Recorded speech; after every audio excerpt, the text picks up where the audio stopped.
Hello students, last lecture में हमने पुष्पी पादपों की आकारिकी में तने वाला भाग पूरा किया था। इसके पहले हमने मूल कंप्लीट किया। आज हम इसका अगला भाग यानी पादप अंग स्टार्ट करते हैं, जो कि है पर्ण। तो नेक्स्ट टॉपिक है पर्ण, जिसे अपन लीफ कहते हैं। देखिए, पहले तो मैं इसमें एक डायग्राम के थ्रू इसको बताता हूँ।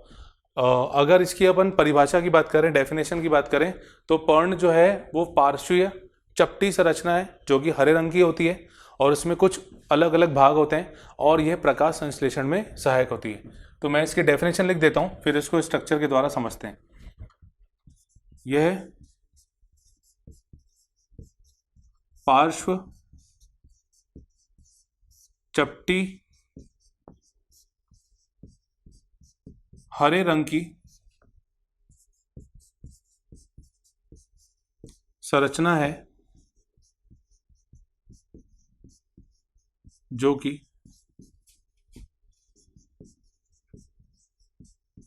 प्रकाश संश्लेषण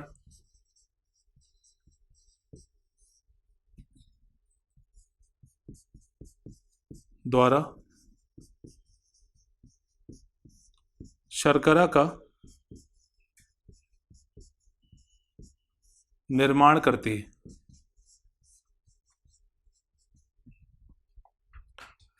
अब इसकी अगर संरचना देखें, ये दिखती कैसी है। जैसे ये हो गया तने वाला भाग और ये बीच का हिस्सा,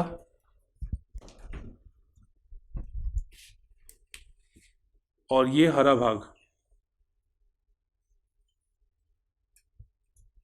इस तरह से। ये एक पत्ती अपन ने बनाई। अब इसमें कौन कौन सी संरचनाएं होती हैं, देखिए ये तो तना है और कोई शाखा है जिससे ये जुड़ी होगी। सबसे पहले ये वाला जो भाग आता है, ये जो भाग है इसको अपन कहते हैं पर्ण आधार। ये कहलाता है पर्णाधार।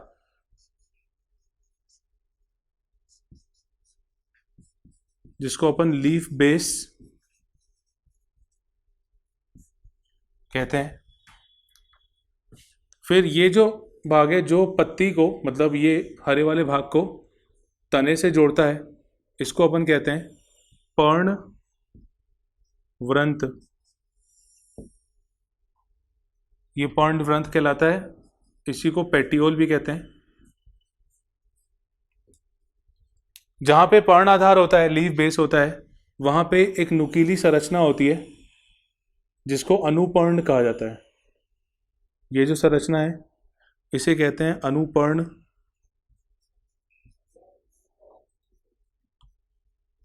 स्टिप्यूल। ये जो हरा भाग दिख रहा है, चपटा सा भाग दिखता है, इसको अपन कहते हैं स्तरिका।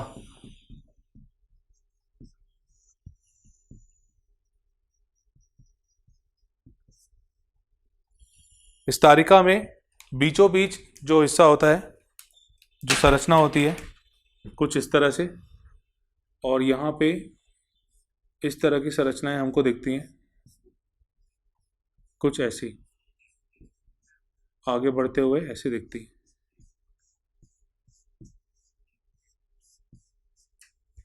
तो ये जो बीच वाला भाग है ये कहलाता है मध्य भाग, जिसको अपन मध्य शिरा भी कह सकते हैं।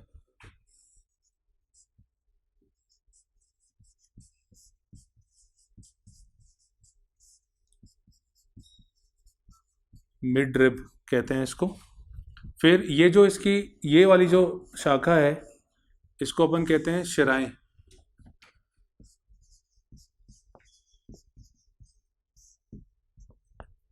ये कहलाती है शिराएं, इंग्लिश में इसको कहते हैं वेन्स। और फिर ये वाली जो इसकी भी शाखाएं हैं, मतलब ये शिरा हो गई और इसकी ये शाखा है, तो इसको अपन कहते हैं शिरिकाएं।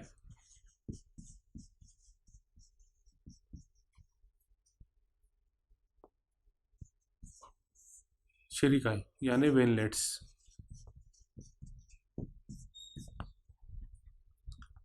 तो ये हो गई एक पर्ण की संरचना। मैं इसको एक बार रिपीट कर दे रहा हूं पूरा। पर्ण जो है ये पार्श्व चपटी हरे रंग की संरचना है जो कि प्रकाश संश्लेषण द्वारा शर्करा का निर्माण करती है। ये तने वाला भाग हो गया। ये जो बिल्कुल बेस वाला भाग है, आधार वाला भाग है, इसको अपन कहते हैं पर्ण आधार, लीफ बेस। और इससे फिर यहाँ से एक एक डंडी जैसी संरचना जिसको अपन कहते हैं पर्णवृंत, पेटियोल। फिर यहाँ पे कुछ नुकीली संरचना होती है, इसको अपन कहते हैं अनुपर्ण, स्टिप्यूल। और ये जो चपटा भाग होता है जो अपन को हरे रंग का दिखता है उसको अपन कहते हैं स्तरिका यानी लैमिना। फिर यहाँ पे जो मध्य भाग होता है, मध्य शिरा, मिडरिब, और इसकी जो शाखा होती है शिराएं, वेन, और इसकी भी जो और शाखाएं होती हैं उसको अपन कहते हैं शिरिकाएं। तो अब अपन इसमें एक एक भाग, जो इसका एक एक हिस्सा दिख रहा है हमको, इसके बारे में जितना जरूरी है उतना पढ़ते हैं। सबसे पहला पार्ट इसमें पढ़ते हैं पर्ण आधार के बारे में।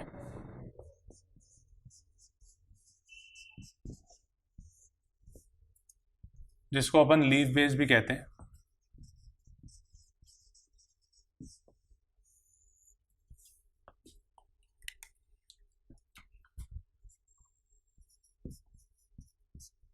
यह तना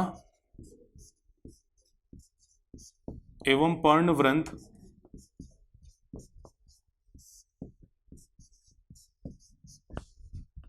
को जोड़ने वाला भाग है।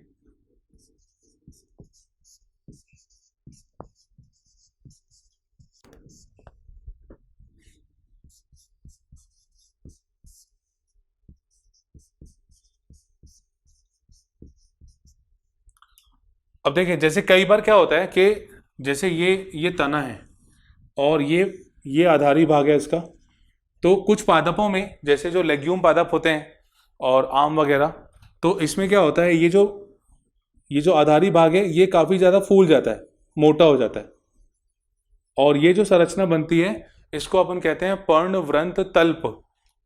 ये संरचना कहलाती है पर्णवृंत तल्प।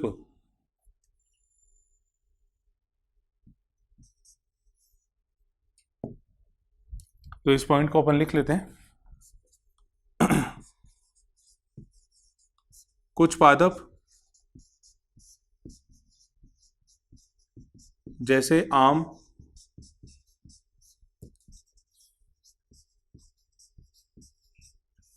लेग्यूम पादपों में, लेग्यूम पादप आदि में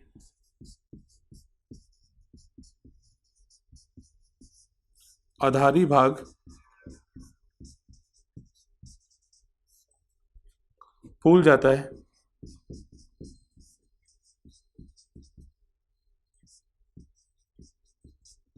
इसे पर्णवृंत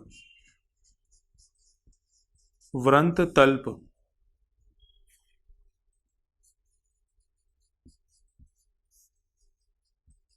कहते हैं। पर्णवृंत तल्प कहते हैं और इसके लिए टर्म यूज करते हैं पल्वाइनस।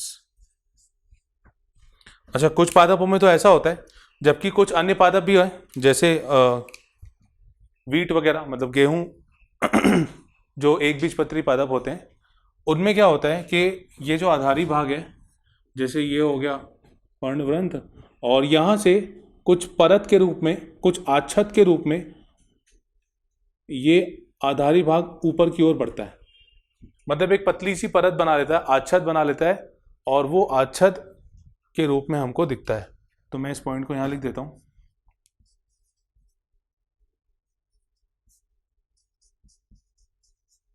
कुछ पादप जैसे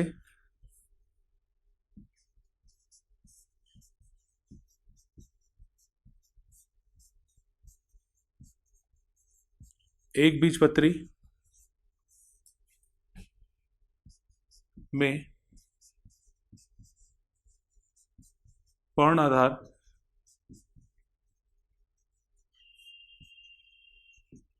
आच्छद के रूप में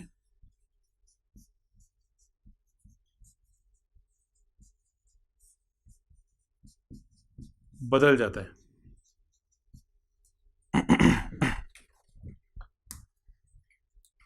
तो पहला हो गया पर्ण आधार। पर्ण आधार में तना और पर्णवृंत को जोड़ने वाला भाग है, और कुछ पादपों में जो आधारी भाग होता है वो फूल जाता है, उसको अपन कहते हैं पर्णवृंत तल यानी पल्वाइनस। उदाहरण आम या लेग्यूम पादप। कुछ पादप ऐसे भी होते हैं जिनमें, जैसे एक बीजपत्री पादप, जैसे ये जो पर्ण आधार होता है ये आच्छद के रूप में आगे बढ़ता है और हमको एक पतली सी परत के रूप में ये दिखता है। अगली संरचना है इसमें अनुपर्ण।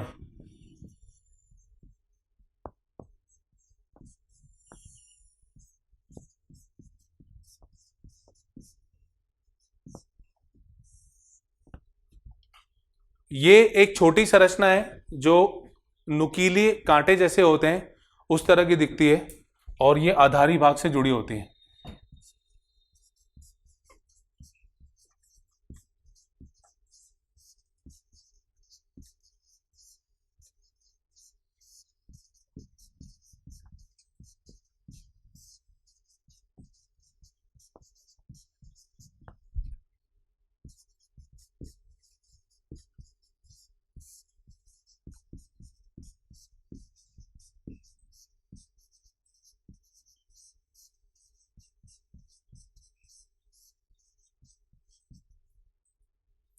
आधारी भाग से जुड़ी होती है। अगर किसी पर्ण में अनुपर्ण होता है तो उसे अपन अनुपर्णी पर्ण कहते हैं।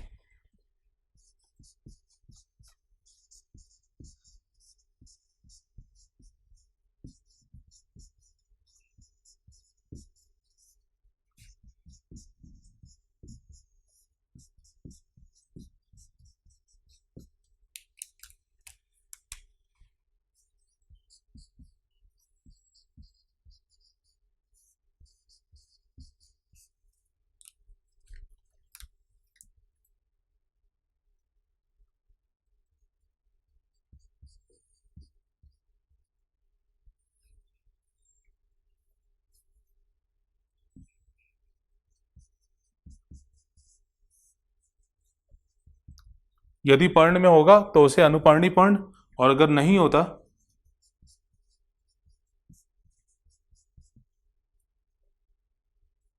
यदि यह अनुपस्थित होगा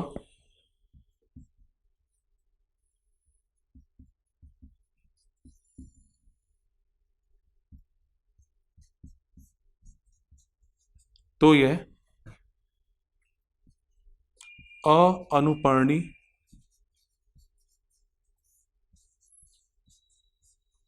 पर्ण कहलाती है।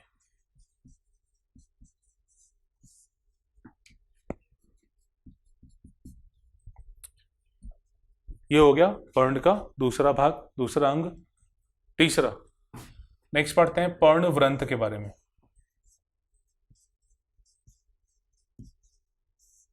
पर्णवृंत जिसे अपन कहते हैं पेटियोल। पर्णवृंत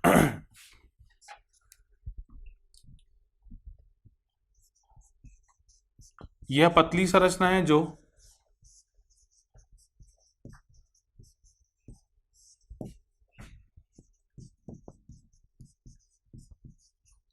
कि तने को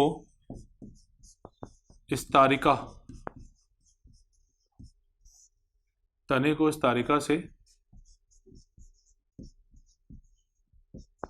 जोड़ती है। तना और स्तरिका इसके द्वारा आपस में जुड़े होते हैं। अच्छा, ये पत्तियों को, मतलब जो स्तरिका वाला भाग होता है उसको लहराने में मदद करती है।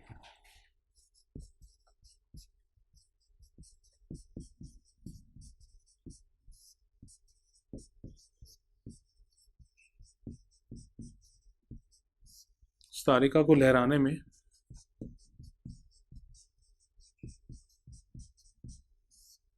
सहायता करती है ताकि वह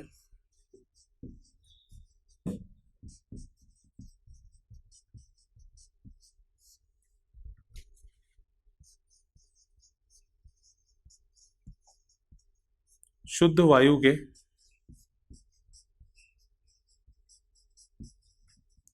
संपर्क में आती रहे।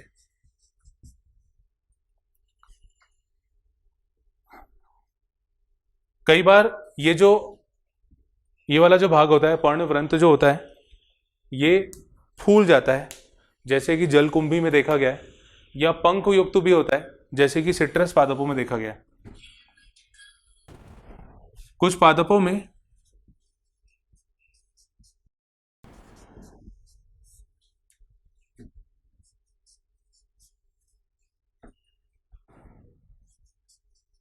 यह फूल जाता है,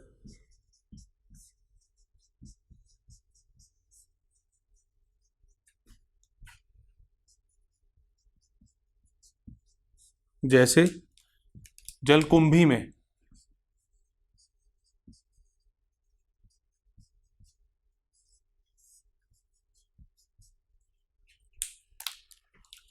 जबकि कुछ में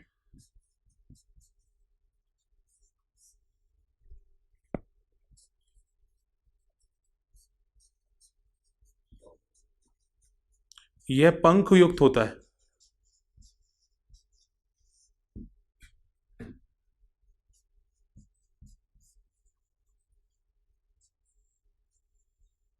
जैसे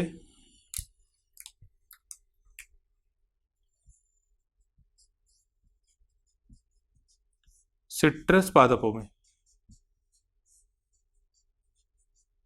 सिट्रस पादप मतलब जिसमें खट्टे फ्रूट्स, खट्टे फल वगैरह आते हैं, संतरा हो गया, या और भी आम में भी, आम भी सिट्रस फ्रूट में आता है क्योंकि वो भी कई बार खट्टा होता है, बाद में जब पक जाता है तो मीठा हो जाता है। पर जो भी खट्टे फ्रूट्स होते हैं, जो भी खट्टे फल होते हैं, वो सिट्रस पादपों के अंदर आते हैं। चलिए इसको मैं एक बार रिवाइज कराता हूँ। अनुपर्ण स्टिप्यूल कहते हैं, ये छोटी नुकीली संरचना है जो आधारी भाग से जुड़ी होती है, और यह पर्ण में जिसमें अनुपर्ण होगा तो वह अनुपर्णी पर्ण, और अगर नहीं होगा तो अनुपर्णी पर्ण कहलाएगा। पर्णवृंत पतली संरचना होती है, तने को इस तारिका से जोड़ती है और इस तारिका को लहराने में सहायता करती है, जिससे वह शुद्ध वायु के संपर्क में आती रहे। और कुछ पादपों में यह भाग फूला हुआ रहता है जैसे जलकुंभी में, जबकि कुछ भाग पादपों में यह पंख युक्त होता है जैसे कि सिट्रस पादपों में। इसमें अगली संरचना है स्तारिका।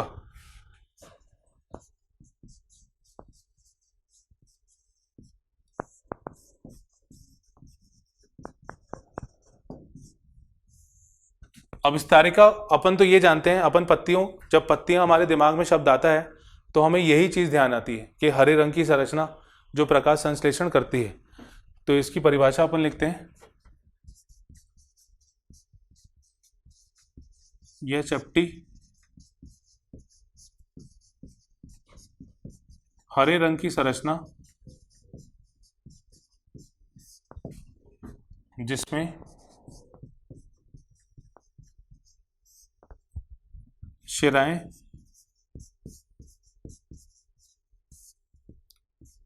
एवं शिरिकाएं,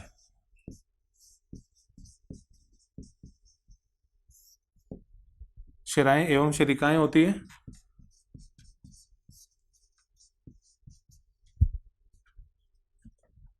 एवं यह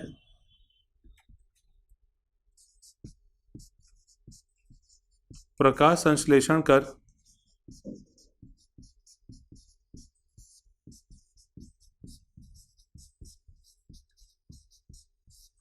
भोज्य पदार्थों का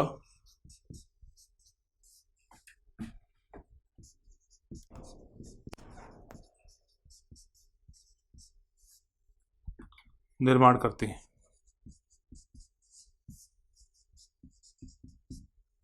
अच्छा, ये प्रकाश संश्लेषण तो करती हैं, पर यहाँ पे जो शिराएं हैं और शिरिकाएं हैं ये भोज्य पदार्थों का परिवहन और स्तारिका को यांत्रिक सहारा देने का काम करती है।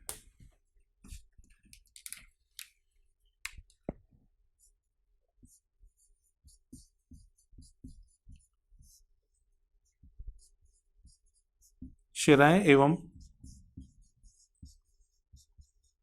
शिरिकाएं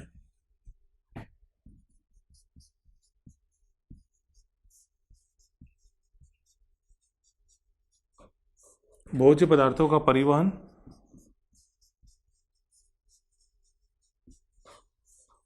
एवं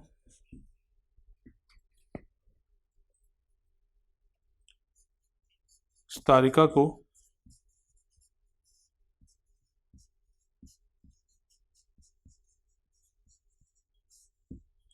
यांत्रिक सहारा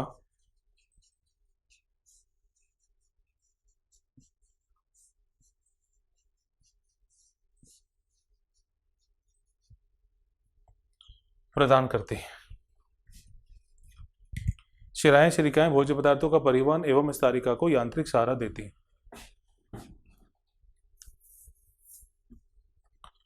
चलिए नेक्स्ट अपन देखते हैं अगला टॉपिक, शिरा विन्यास।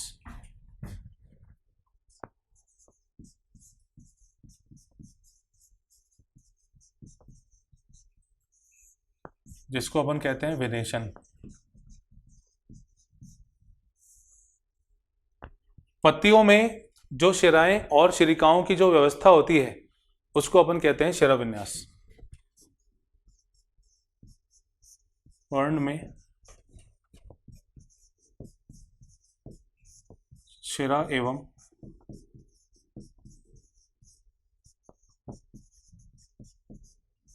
शिरिकाओं की व्यवस्था को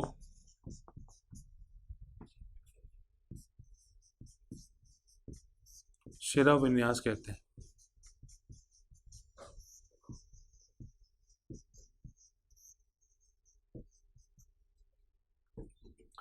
अब जैसे ये दो प्रकार का होता है, एक होता है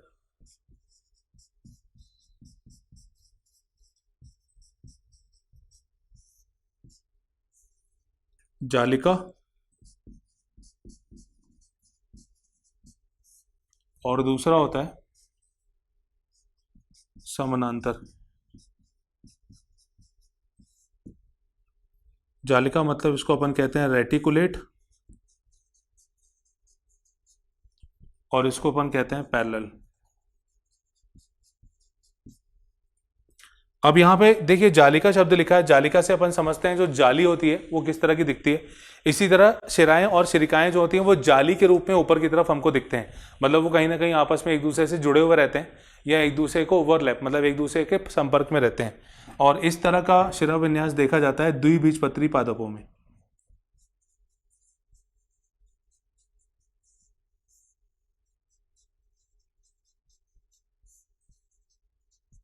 तो चाहे आप परिभाषा लिख सकते हैं इसकी, जब शिराएं एवं शिरिकाएं जाली रूप में व्यवस्थित होती हैं तब उसे अपन जालिका शिरा विन्यास कहते हैं।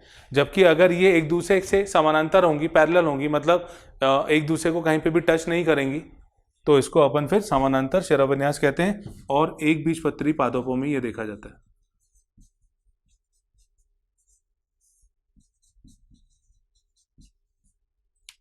मतलब अगर दो पत्तियां आपके सामने लाके रखी जाएं और पूछा जाए कि इसमें से द्विबीजपत्री पादप की पत्ती कौन सी है और एक बीजपत्री पादप की पत्ती कौन सी है, तो आप उसमें शिराएं शिरिकाएं को देख के बता सकते हैं। अगर वो जाली जैसी संरचना के रूप में दिख रहे हैं, आपस में जुड़े हुए दिख रहे हैं, तो वो द्विबीजपत्री पादप होगा। और अगर वो कहीं पे टकरा नहीं रहे, एक दूसरे से समानांतर है, पैरेलल है, तो वो फिर एक बीजपत्री पादप की पत्ती होती है।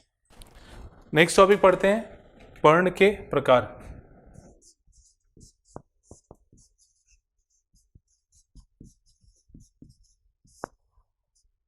Type of leaf. देखिए पर्ण दो प्रकार की होती है मुख्यतः, एक होता है सरल पर्ण, सरल पर्ण जिसे अपन सिंपल लीफ भी कहते हैं। अब देखिए यहां पे जैसे ये मध्य शिरा है और जो इस तारिका वाला भाग है वो या तो ऐसा होगा कुछ इस तरह का, और या तो फिर ऐसा होगा कि अगर उसमें कोई कटाव आया भी है यानी वो घूमा हुआ भी है पर वो मध्य शिरा को टच नहीं करेगा,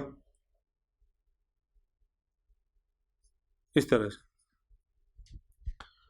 तो सरल पर्ण मतलब जब इस तारिका का ऊपरी भाग जो होता है वो अछिन्न होता है, यानी अंदर मध्य शिरा पे कहीं पे टच नहीं करता, बिल्कुल प्लेन होता है। और यहाँ अगर कोई कटाव भी है उसमें, कटाव मतलब अगर कहीं से वो घूम भी रहा है तो वो मध्य शिरा को नहीं छुएगा, ऐसी पर्ण कहलाती है सरल पर्ण। इसको मैं लिख देता हूं।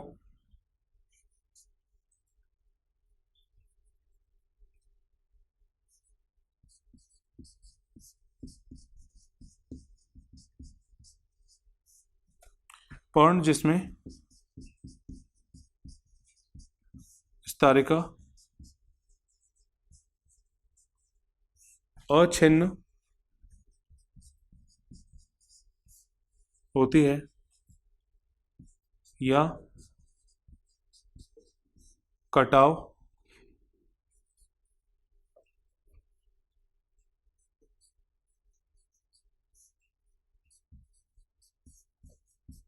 मध्य शिरा को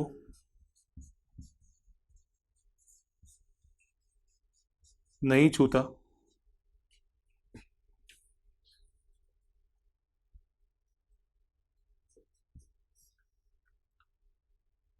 इसे सरल पर्ण कहते हैं। उदाहरण आम। जब इस तारिका वाला भाग अछिन्न होता है या कटाव जो होता है वो मध्य शिरा को नहीं छू पाता तो इसे सरल पर्ण कहते हैं। दूसरा आता है संयुक्त पर्ण।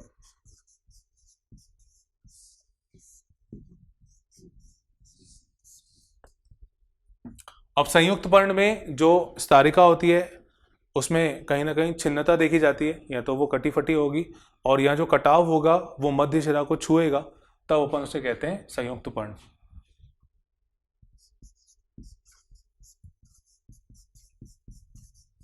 जब स्तरिका अछिन्न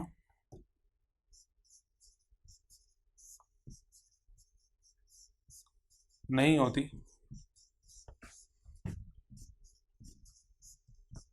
एवं कटाव मध्य शिरा के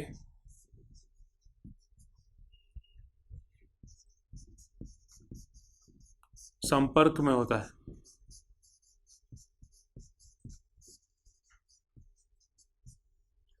अब इसमें दो प्रकार आते हैं, एक आता है पिच्छाकार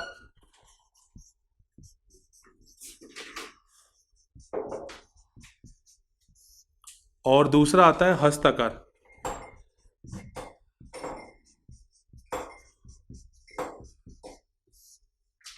पिच्छाकार और हस्ताकार।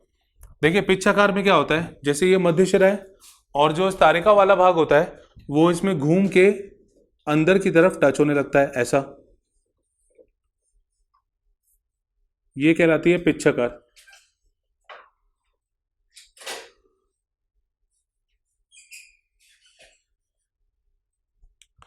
और यहाँ पे मध्य शिरा अपनी जगह से थोड़ी सी खिसक जाती है, क्योंकि इतनी सारी पत्तियों का जब दबाव होता है तो वो मध्य में ना रह के थोड़ी सी खिसक जाती है, और इसको अपन नाम देते हैं रैचिस।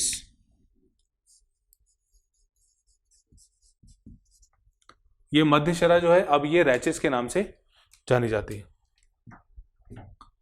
तो इसमें पत्तियां और पर्ण घूमकर अंदर की ओर लगते हैं,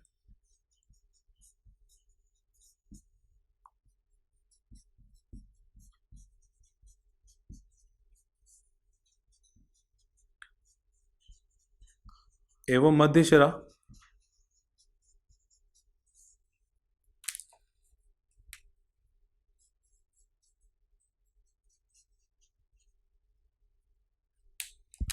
रैचिस नाम से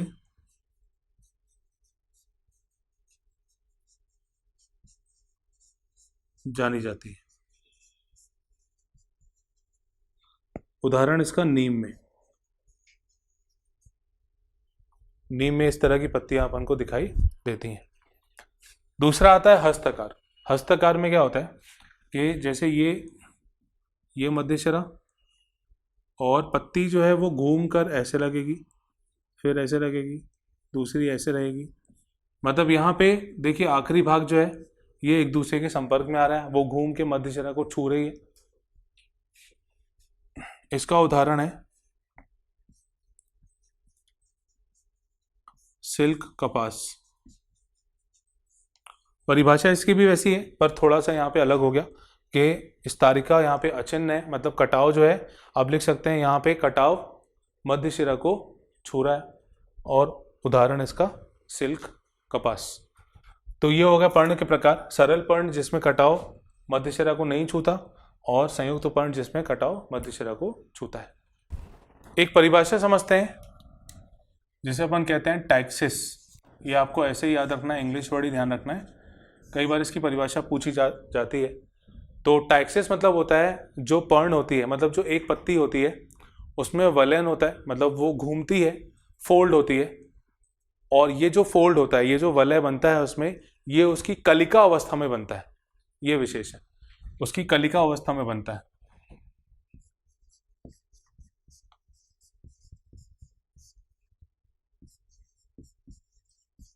जब पर्ण कलिका अवस्था में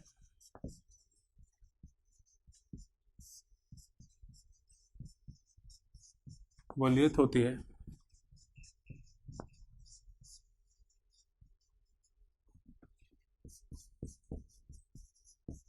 तो उसे टैक्सिस कहते हैं।